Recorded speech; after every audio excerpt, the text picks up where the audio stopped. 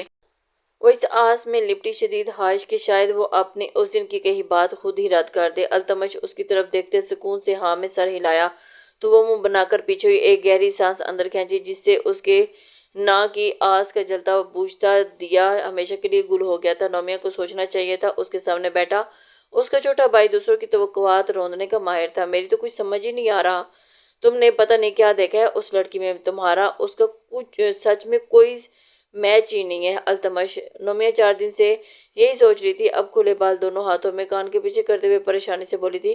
وہ خاموش رہا، گہری نظریں اس کی پریشانی کے ناپ تول میں مصروف تھی۔ لالی تم سمجھ کیوں نہیں رہی ہو کہ اس کا اور ہی میرا ہی اس کے ساتھ میچ ہے، اور تم دیکھنا وہ بالکل میرے ساتھ۔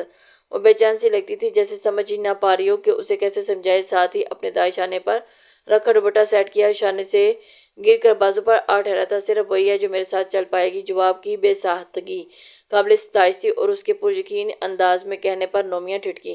آپ اطمینان رکھیں لالی، میں جذبات میں بہہ کر فیصلہ کرنے والوں میں سے نہیں ہوں، بہت سوچ سمجھ کر کہہ رہا ہوں۔ مشال ہی وہ لڑکی ہے جو میرے ساتھ گزارا کر لے گی۔ وہ بہت سکون سے کہہ رہا تھا اور نومیہ نے اس بار بھی اسے اتنے ہی اچنبھے سے دیکھا تھا جتنے 4 دن پہلے اسے اس کے سامنے کھڑے ہو کر بات کی تھی۔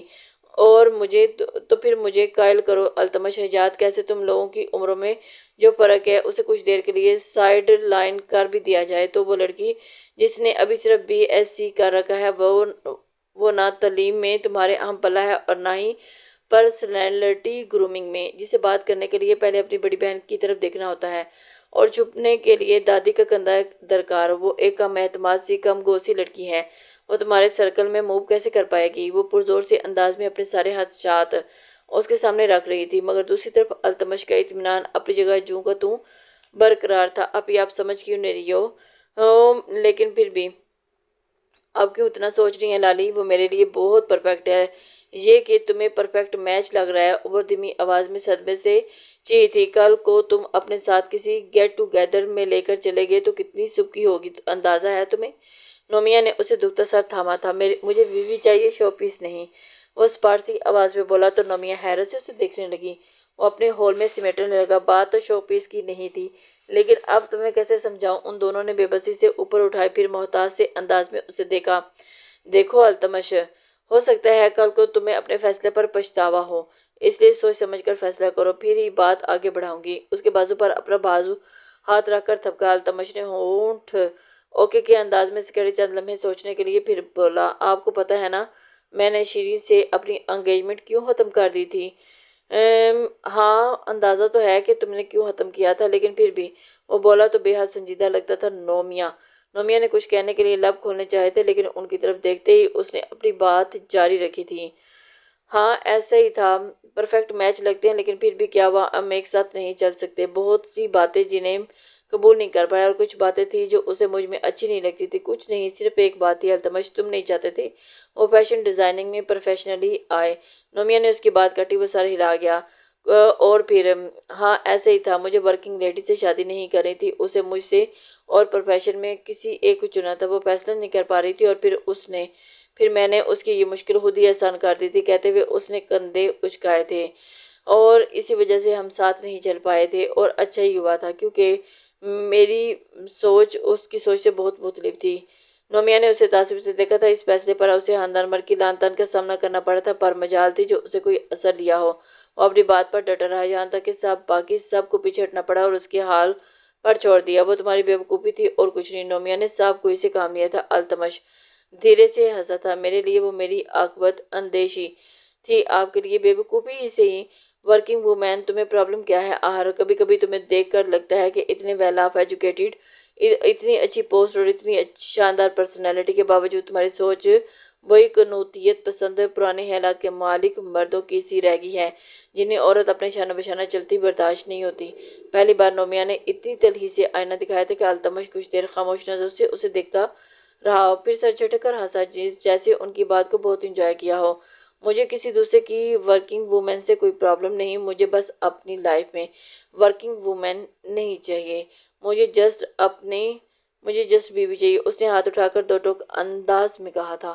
نومیہ اس کی عجیب سی منطق پر تعجب سے اسے دیکھتی رہ گئی۔ وجہ نومیہ نے پوچھا تو وہ سر سے سانس بھر کر رہ گیا تھا۔ عورت کی پہلی ذمہ داری کیا ہے لالی؟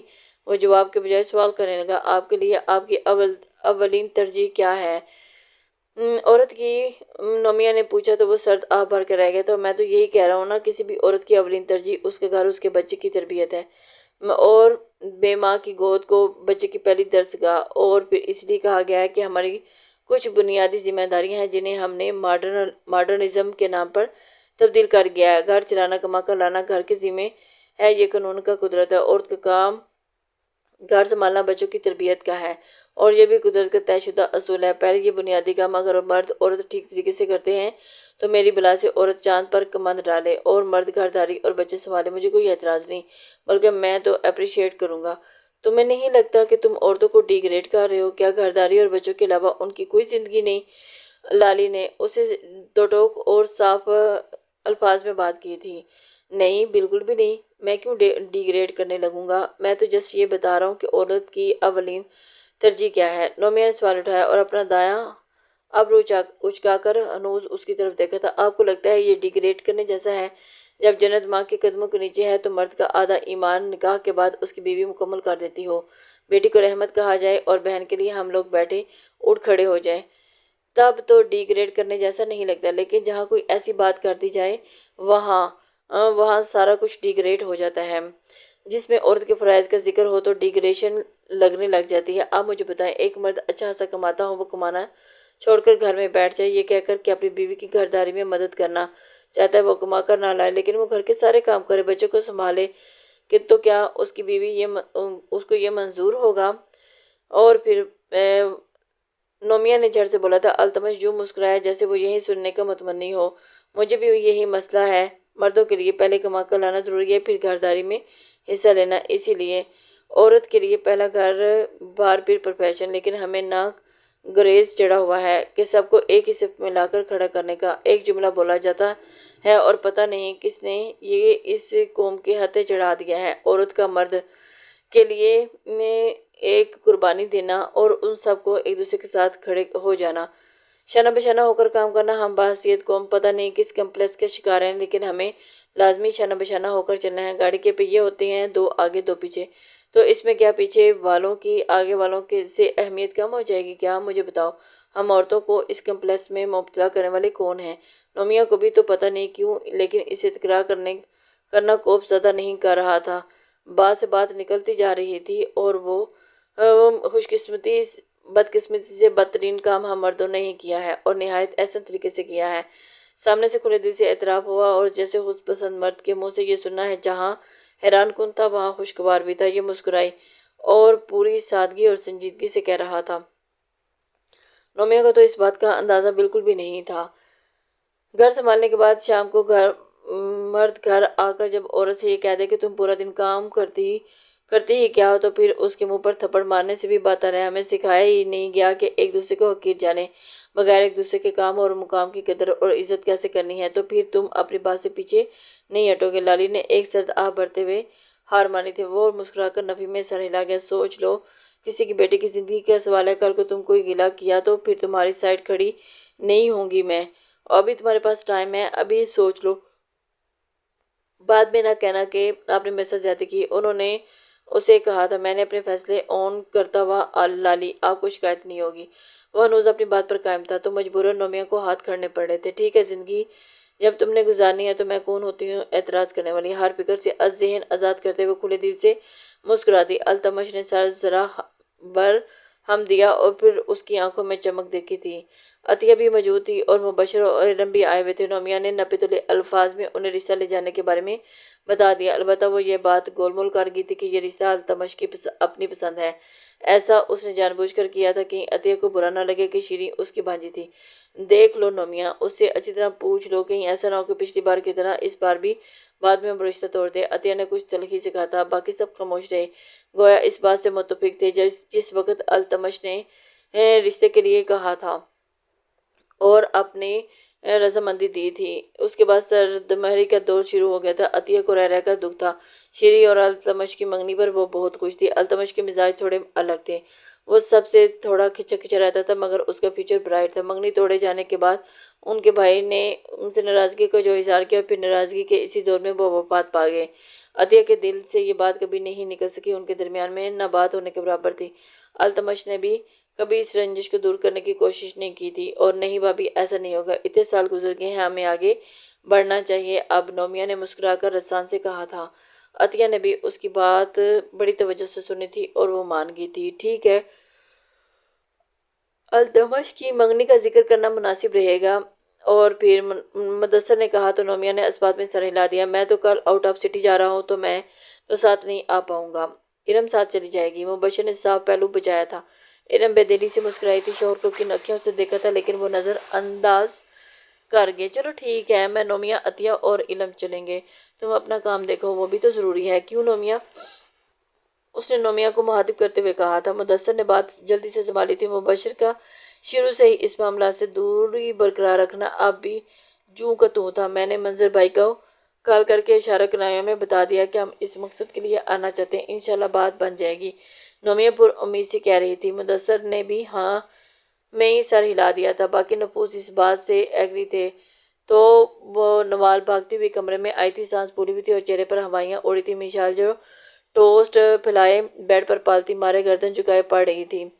نوٹس سر اٹھا کر اسے دیکھنے لگی، جواب سینے پر ہاتھ منے سانس بحال کر رہی تھی۔ کیا ہوا آپی؟ کیا پڑوس والوں کے ہاں پھر سے جھگڑا ہو گیا؟ وہ سادگی سے پوچھ رہی تھی۔ نوال کو ارد گرد کی خبریں دینے کا گریز تھا۔ ارے نہیں، اس سے بھی بڑے دھماکے دار نیوز ہے۔ ابھی لان میں بیٹھے بابا اور دادی کی خفیہ میٹنگ کی بریفنگ لے کر آئی ہوں۔ ایک ہاتھ میں پین لیے مشال اسے یوں ہی دیکھتی رہی جب نوال نے اس کے سر پر سے دوپٹہ اڑاتے آنکھوں میں شریر سی چمک لیے کہا تھا، میری بہن کے لیے رشتہ آیا ہے۔ مشال کی آنکھیں پوری کی پوری کھلی تھی، دماغ بھاگ سے اڑا تھا، وہ سورج سے سر پر دوپٹہ اتارتی ہوئی چیخی تھی، کیا؟ ایک دم سے وہ اس کو تو اندازہ ہی نہیں ہو پا رہا تھا۔ کیا کہہ رہی ہو؟ آہستہ بولو، بات ابھی خفیہ ہے، کیوں مجھے جھاڑ پلوانے لگی ہو؟ باہر جھانکتے ہوئے نوال نے دانت پیسے تھے، میرا رشتہ کیسے آ سکتا ہے؟ وہ شاک میں گھری آہستگی سے بولی تھی، ہیں پاگل ہوگی ہو کیا؟ کیوں نہیں آ سکتا؟ نوال نے اس کے ماتھے کو اپنے ہاتھ سے ذرا پیچھے کی جانب دھکیلا تھا۔ کیونکہ میں تو ابھی پڑھ رہی ہوں، ابھی میں نے شادی نہیں کرنی۔ وہ روحان سی ہونے لگی تھی۔ دھیرج میری بہن دھیرج، صرف رشتہ آیا ہے، باہر گیٹ پر برات نہیں آ کھڑی ہوئی جو تم رونے لگی ہو۔ نوال نے اسے کھڑکا، وہ بے چینی سے لب کاٹنے لگی۔ اب یہ پوچھو رشتہ کس کا آیا ہے؟ نوال پرجوش سی ذرا بھر اس کی طرف جھکتے ہوئے اپنا ہاتھ دوسرے ہاتھ پر مارتے ہوئے بولی تھی۔ مشال نے اس کی ایکسائٹمنٹ کو متوحش نظروں سے دیکھا تھا، وہ پریشان تھی اور اس کی بہن کی خوشی پھولے نہیں سما رہی تھی۔ اسے افسوس ہونے لگا تھا کہ رشتہ میرا آیا ہے اور خوش وہ ہو رہی ہے، اسے اندازہ ہی نہیں تھا۔ اس کی اداسی نے مٹھی بند کرتے ہوئے اپنے دائیں گال کے نیچے رکھی تھی۔ ہاؤ سمارٹ مشال، تمہیں کیسے پتا چلا؟ اس کا ٹھیک سا جواب سن کر نوال کو جوش جاگ کی طرح بیٹھا تھا، وہ شدید بدمزہ ہوئی تھی۔ آپی یار، میں پہلے ہی شدید ٹینشن میں ہوں، تم مزید سسپینس مت پلاؤ، بڑی کوئی نشکری لڑکی ہو تم۔ لڑکیوں کو ٹینشن ہوتی ہے وقت پر اچھے رشتے نہ آنے کی، اور تمہیں آنے پر ہو رہی ہے۔ یہ بھی کل بات ہوئی کیا؟ اور تم دیکھو۔ نوال نے ایک ٹھنڈا طویل سا سانس پھر آنکھوں میں دوبارہ سے چمک ہو رہی تھی۔ ویسے تمہیں کوئی انٹرسٹ نہیں ہے، لیکن پھر بھی میں بتا دیتی ہوں، اس دن ہمارے گھر وہ جو آنٹی آئی تھی نا اپنے ہینڈسم بھائی کے ساتھ، اسی کا رشتہ آیا ہے۔ کیا؟ اس بار اس کا حیران اور پریشان اور پہلے سے زیادہ اونچا تھا۔ نوال نے گڑبڑا کر جلدی سے اس کے منہ پر اپنا ہاتھ رکھا تھا۔ کیا بکواس کر رہی ہو؟ آہستہ بولو، میں تمہیں کہا ہے کہ بڑی خفیہ میٹنگ کی بات تھی، ابھی بات باہر نہیں جانی چاہیے۔ وہ جھنجھلائی، ایک بار پھر ذرا سے اچک کر گردن لمبی کی اور ترچھی ہوتے ہوئے باہر دیکھنے لگی۔ کوئی نہیں تھا۔ سانس میں سانس واپس آئی تھی اور پھر چہرہ واپس مشال کی طرف گھمایا تھا، نظر اس کے پھک ہوئے چہرے پر ڈالی تھی اور ہاتھ اس کے منہ سے ہٹایا تھا۔ ٹیک اٹ ایزی مشال، تمہارا رشتہ آیا، موت کا فرشتہ نہیں جو تم اس طرح ری ایکٹ کر رہی ہو۔ وہ ظاہر مسکرائی تھی لیکن آواز میں گڑگڑاہٹ تھی۔ وہ آنکھوں میں ہبکی اور سامنے بیٹھی مشال حسب توقع مرعوب ہوئی۔ یہ موت کے فرشتے کے جیسا ہے آپی، تم نہیں سمجھو گی۔ اس کا چہرہ بجھ سا گیا تھا اور آواز حلق میں پھنس گئی تھی۔ اسے اندازہ ہی نہیں ہو پا رہا تھا۔ وہ پرجوش چہرے پر دبا دبا سا جوش تھا اور آنکھوں میں خوشی۔ کتنا اچھا ہو جائے گا اگر تمہارے یہاں بات پکی ہو جائے مشال، دادی اس دن بتا رہی تھی التمش فارن آفس میں 20 گریڈ کا آفیسر ہے۔ وہ پاکستان کا سب سے کم عمر 20 گریڈ کا آفیسر ہے اور اس کی فیملی بھی ساری کی ساری ویل آف ہے۔ اپنا الگ پورشن ہے، بہن کینیڈا میں ہوتی ہے، 2 بڑے بھائی ہیں جو اس سے عمر میں کافی بڑے ہیں اور اپنی بیوی بچوں کے ساتھ الگ رہتے ہیں۔ یہ ہر لحاظ سے ایک پرفیکٹ پرفیکٹ پرپوزل ہے، اور تم اس بات پہ بالکل بھی تمہیں اس بات کا اندازہ ہی نہیں ہے کہ تم کتنی خوش رہو گی، اور وہ تو بہت ہی ہینڈسم ہے۔ تمہارا آئیڈیل رشتہ ہے، اپنی عقل صورت پڑھا لکھا، اپنی جاب، اپنا گھر بار، جھنجھٹ تمہاری تو موجیں لگ جائیں گی۔ مشال کی طرف دیکھتے ہوئے اس نے تمام خوبیاں انگلیوں کے پوروں پر گن ڈالی تھی، اور لیکن اسے ایسے تاثرات رتی برابر فرق نہیں پڑتا، وہی مردگی اور مایوسی۔ میرے ایڈمیشن کا کیا ہوگا؟ نوال نے غصیلی شکل بنا کر اسے دیکھا تھا۔ وہی مرغے کی ایک ٹانگ، میں تمہاری پوری زندگی سنوارنے کی بات کر رہی ہوں، اور تم وہی ایڈمیشن میں اٹکی ہوئی ہو۔ تم پاگل ہو مشال؟ پہلی بات تو یہ ہے کہ ابھی کل وہ لوگ رشتہ لے کر آ رہے ہیں۔ دادی کو ان آنٹی کی کال آئی تھی، یہ رشتہ طے ہونا، پھر منگنی، شادی، اور پھر سب یہ لمبا چلتا ہے۔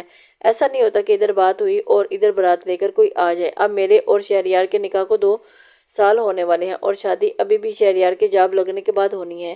دوسری بات، فرض کرو جلدی سے شادی ہو بھی جائے تو سوچو، اتنا پڑھا لکھا ہے، اس کی ساری فیملی اتنی ویل ایجوکیٹڈ ہے، تو کوئی ڈاکٹر ہے، تو کوئی بینکر، کوئی اپنا بوتیک چلا رہا ہے، تو ویسے کیا تمہیں وہ مزید پڑھنے سے روکے گا؟ سوال ہی پیدا نہیں ہوتا۔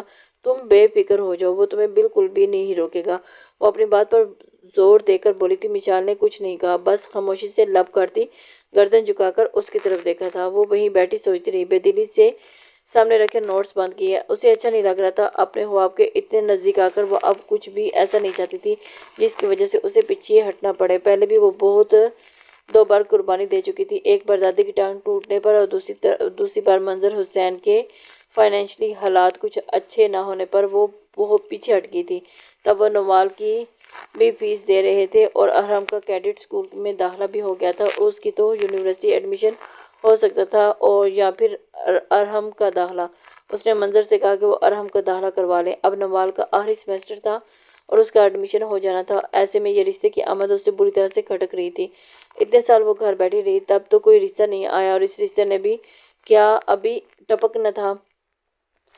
وہ بہت زیادہ پریشان ہو چکی تھی، اور سوچ سوچ کر اس کا دماغ پاگل ہو رہا تھا۔ اور آج دوسرا دن تھا، لیکن بارش اب بھی وقفے وقفے سے ہو رہی تھی۔ کبھی مطلع صاف ہو جاتا تو کبھی کالی گھٹائیں برسنے کو تیار ہو جاتی۔ آج ہاشم اسٹور سے نہیں گیا تھا، اسے ایک دوست سے ملنے جانا تھا، اور دوپہر کے بعد کا وقت تھا۔ جب وہ واپس آیا تو کافی تیز بارش ہو رہی تھی۔ اس کی گاڑی میں جو ہی مین گیٹ کے اندر آئی تو اس نے نور کو لان میں دیکھ لیا تھا۔ گاڑی پورچ میں آ کر رکی تو وہ دوڑتی ہوئی اس کی طرف بڑھی تھی۔ ہاشم باہر نکلا تو اسے دیکھ کر مسکراہٹ روکی تھی، چہرے پر سنجیدگی طاری ہو گئی تھی۔ اس نے سیاہ رنگ کے کپڑے پہن رکھے تھے، اور گلے میں اسکارف جھول رہا تھا، اور بھیگے بال چہرے اور گردن کے گرد لپٹے ہوئے تھے۔ اچھے وقت پر آئے ہیں، بوا چائے کے ساتھ پکوڑے بنا رہی ہیں، مل کر کھائیں گے۔ میں کب پکوڑے کھاتا ہوں نورالعین؟ جی ہاں جی، پکوڑے کھانے سے آپ کی فٹنس پر آنچ آ سکتی ہے، وہ جل کر بولی۔ ہاشم نے کہا، نہیں درے، تم کب سے بارش میں بھیگ رہی ہو؟ تمہارے ہونٹوں کا رنگ جامنی پڑنے لگا ہے۔ کچھ نہیں ہوتا، ابھی تھوڑی دیر کے لیے بارش کو انجوائے کرنے دیں، پھر اس کے بعد بڑا ہی مزہ آئے گا۔ جانتے ہیں ابھی بارش دیکھ کر مجھ سے رہا نہیں جاتا، آپ بھی آئیں، بڑا مزہ آتا ہے۔ اس کا ہاتھ پکڑ کر وہ بچوں کے سے اشتیاق سے کہتے ہوئے اسے لان کی طرف کھینچنا چاہ رہی تھی۔ وہ یہ الگ بات تھی کہ ہاشم اپنی جگہ سے ٹس سے مس نہیں ہوا تھا۔ مجھے معاف ہی رکھو بیٹا، یہ پاگل پن تمہیں مبارک ہو، بلکہ تمہارا بھی بہت ہو گیا، اب اندر چلو۔ اس کے ہاتھ سے اپنا بازو آہستگی سے چھڑایا اور لہجے میں ذرا سختی سموئی، اور پھر جب وہ چپ ہوتی ہوئی اس کی بوندیں بہت خوش آمدید کہتی بھیگنے کے لیے، وہ اسے وہیں چھوڑ کر باہیں کھول کر ایک بار پھر باہر لان میں سے نکل آئی تھی۔ چہرہ آسمان کی طرف اٹھائے گول گول چکر کاٹتی وہ کھلکھلا کر ہنس رہی تھی۔ اسے یوں خوش دیکھ کر ہاشم کو کسی کا خوف زدہ چہرہ یاد آیا تھا۔ بارش سب کے لیے ایک سی نہیں ہوتی، یہ ہر ایک کے لیے خوش آمدید کا بھی نہیں کہتی۔ اور وہیں کھڑا اسے دیکھ رہا تھا، ذہن میں سوچوں کی پرواز کہیں کی کہیں پہنچ چکی تھی۔ ہاشم صاحب آپ آگے، نور تم بھی آ جاؤ، چائے تیار ہے بس۔ گھر کے انٹرنس پر کھڑی رحمت بوا نے پکار کر چونکا اور سر جھٹک کر ان کی جانب دیکھا۔ وہ فربہ جسامت کی مالک، 60 سے اوپر کی خاتون تھی، ایک عرصے سے ان کے ہاں ملازمت کر رہی تھی، اب تو گھر کے بڑے فرد کی حیثیت رکھتی تھی۔ بس آئی بوا، 2 منٹ۔ نور کا بھی ابھی من نہیں بھرا تھا۔ تم آ رہی ہو یا میں دروازہ بند کر دوں؟ پھر کل تک صبح تک تم یہی لان میں رہ سکتی ہو۔ وہ جاتے جاتے مڑا اور اسے نرم سے لہجے میں تنبیہ کی تھی۔ نہیں میں تو آ رہی تھی ابھی، آپ بھی نا بڑے جلدی سے سیریس ہو جاتے ہیں۔ جاؤ شاباش، چینج کر لو، جلدی سے آؤ، ابھی 5 منٹ میں آئی۔ وہ چٹکی بجا کر اندر کی جانب بھاگی تھی۔ بوا نے